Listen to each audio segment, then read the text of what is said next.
December 7th, 1941, a date which will live in infamy. Yeah. You remember that date? Yeah, I remember that. That's a whole boy. I was 17 years old then, and I was at a fella, can't remember his name, in Custer City. We were kind of relation, and that's where I heard it. Boy, I went in 43. Yeah. I went in April 19th of 43. Where did you do your basic training? Fayetteville, North Carolina. Right. How long were you there?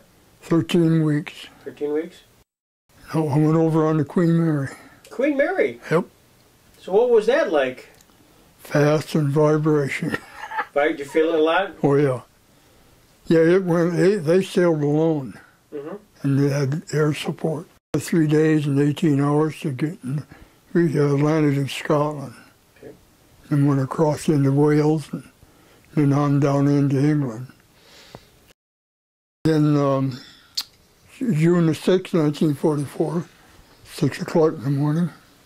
Talk about that. That's when we got there. Right. Yeah. Well, the name of the boat was 314. It was a command ship, and then they unloaded us on a raft and to take us ashore. Now you were there at Normandy. What beach did you land on? Omaha. Omaha Beach? Yep, the bad one. Yeah, bloody Omaha. I can still see it. Yeah. We was on that barge, and we was going to the shore. I'd see the water kick up in front of us, and back, in front. And the guy I was sitting with, he'd just come from Africa. And I said, "What, are they fish jumping?" He said, "No, they're shooting at us." Oh. So I didn't tell that. Germans were up on the cliffs. Yeah, 100 feet up, yeah. We got to shore, but then we got pushed back out because there wasn't no place to go. And we weren't fighters, we were the command of communication and stuff like that.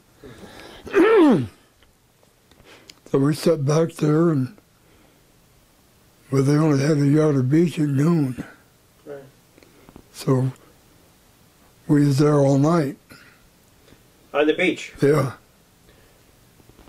Were you on a boat or? I was on that barge. Barge? Yep, sitting in the car seat, sitting there waiting to get off. So you're off the beach? Yeah, well, it was somewhere before night. Okay. We were close to the beach almost. You could get on it, but we sat there all night because they wouldn't let us ashore. You were assigned to, it's read here, the headquarters battery. Yeah. 7th Field Artillery. I was in the wire section. Okay. 1st Division, 1st Army. Yep. Being in part of the wire division, what'd that mean? We read telephone lines to the help people, like the artillery people and stuff, and then we had a switchboard, and that's where the command went through. Oh, really? So you literally, you had to, like a telephone wires, you know? Yep. But they laid on the ground, they weren't on the tree. Wow. So what did your part? Did you roll out the wire, or were you? We'd take the wire to the place, and wire it up. Yeah. And then if it blowed up, we had to go fix it. Wow. That's how I got the star. What happened there? They blew up the wire, and I set out to repair it. Gosh. They already had the spot, and I had to go there where it was. Yeah. Then it's dark, and you got to feel around to find the wire. And we had 3 batteries, so you didn't know which one you're going to get. Okay. During that time period, you mean, obviously you're in harm's way. Yep. They're blowing up things. Yep. Were you fearful? Yep. Yeah. Did you get religion then? No. Well, I thought about it, but I thought it was too bad for it then. They talk about foxhole religion, you know? No. I've got religion since. Yeah. I'm a Christian now. Yeah. And then we took the wire up when we moved and put it down again. Okay. Then after that connection occurred, did you move inland or did you go? No, we moved inland. Moved inland? Moved into the first town we called Colville.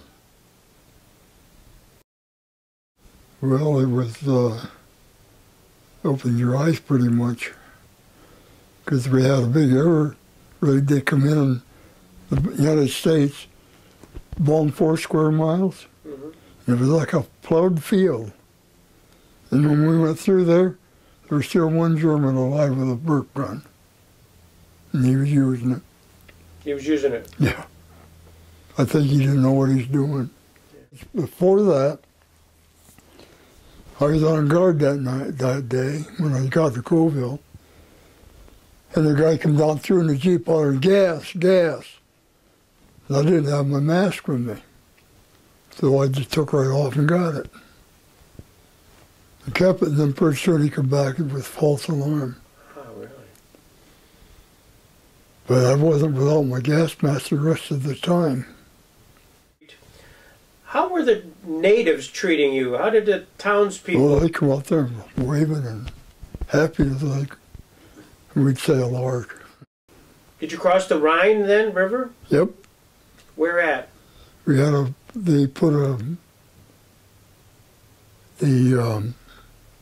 Engineers put a bridge in for us. They wouldn't let us cross the one that was already there because they figured it'd be ready to blow up. That's the one at Remagen? Yeah. This is my shack that we stayed in that night. The next night it wasn't there. Oh my gosh. Just got blown up. Yeah. When the Battle of the Bulge was occurring, what was your role there? Were you still a lineman? You were still doing... No, I was in survey session. I got out of that lineman. They're getting too close to me. Yeah. So the surveying, what would you do there? We'd measure the distance from one place to another and then get it on the map, and right. then turn it into the headquarters. Right.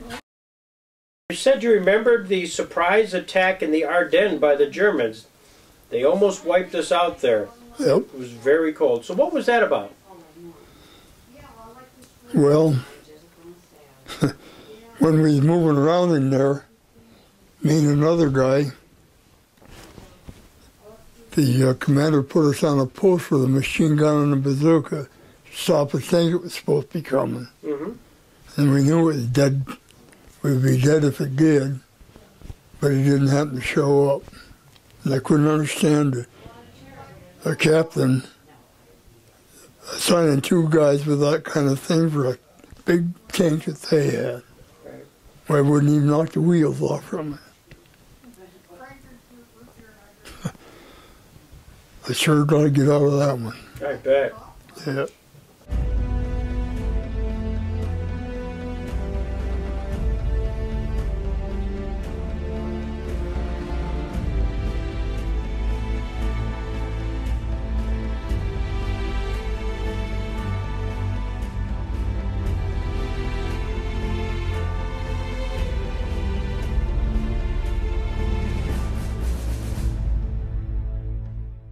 Well, you've had a couple of close calls there. Oh, I had more than that. Okay, tell me more. Tell me something else. Well, it was in, let's see, where was we at? I think it was in Germany. And they had a field hospital there with a big red one on it, a big red cross. And the P-38s come over, and every time they did, we'd get bombed. They said, we don't bomb our troops. But see, we was on advanced detail. And sure enough, he circled and they circled, and pretty soon they come in and he dropped 2 incendiaries. The place was all on fire all over. I stood back by the cellar where if you were a bomb, I was getting in the cellar. My gosh. So that was friendly fire. Friendly fire. And it wasn't only once, it was more than once. I think we was in Czechoslovakia. Mm-hmm. And, yeah. and we guarded, I think, 18 or 19,000 Germans. So as the war was winding down, did you have a chance to get to see a little bit of the countryside? Yeah. Almost cost me my life, too. I had a lieutenant was Lieutenant Sheeny, a young guy. And he wanted to see the Palace of Versailles, where the peace treaty was signed. Right. He said, "You want to go?" "Yeah, I'll go." I had to get driver him where they went. Went up the big highway, and we got there. And we got into that palace, and that's all mirrors. The sides, the top, the ceiling, everything is mirrors. That's where they signed the treaty in 1918. Right. And then coming back, they'd had a war between there, and we didn't know it. Road was all tore up. But he and I, we scurried through how we almost got killed on it. Wow. And we was out looking at stuff one night, more than night, it was daylight. And we find out what we couldn't find out. So he's coming back, they shelling us. We hide, and they quit. We go and they shell. We thought they shelling at us, but they shelling at the bridge where we were staying. Oh gosh. So that night, they shelled the place, and we lost all the tires on our vehicles. Had a miss there. And this again was friendly fire? No, that was German fire. German fire, okay. German fire. Wow, you've had a lot of experiences. Oh yeah, I got shot at a lot of times. When you put yourselves in harm's way like that, what are you thinking? I mean, what's Frank Miller thinking about at that time? Well, you don't think about much. You just want to where I can get out of the way. Yeah. When I left to go with her, I gave everything I had away. Did you? I didn't expect to come home. So you took that off of a German? Yeah. Yeah. They didn't need it no more. They did. Yeah. Have you gone back for any of the reunions, Frank? No. No? No. I was done with that war, and I didn't want no part of it. Is it hard to talk about it now? Yeah. Reminds me of places I didn't want to be. No, I just got to get out of it, I guess. Yeah. Still be alive. Okay. Thank you, Frank.